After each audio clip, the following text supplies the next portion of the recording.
የኢትዮጵያን ጠላቶች እንደ ጸጉር ቅማል አንድ በአንድ እናራግፋለን። ኢትዮጵያ በብዙ ተስፋ የተሞላች ሀገር ናት። ኢትዮጵያ አስደናቂ ጅማሮችና ውጤት እያሳየች እየተመነደገች እያንሰራራች ያለች ሀገር ናት። ይህ መልካም ጅማሮ በፈጣሪያችን የሚደገፍ ቢሆንም በሰይጣን ትጋት ቀን ከሌት ለማደናቀፍ ሙከራዎች ይደረጋሉ።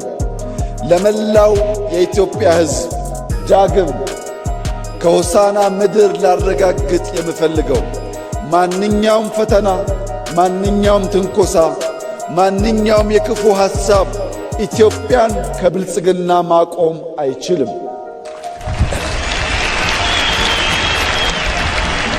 እያንዳንዱን ፈተና ወደ ዕድል በመቀየር የኢትዮጵያን ብልጽግና እናፋጥናለን።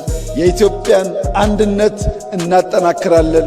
የኢትዮጵያን ጠላቶች እንደ ጸጉር ቅማል አንድ በአንድ እናራግፋለን።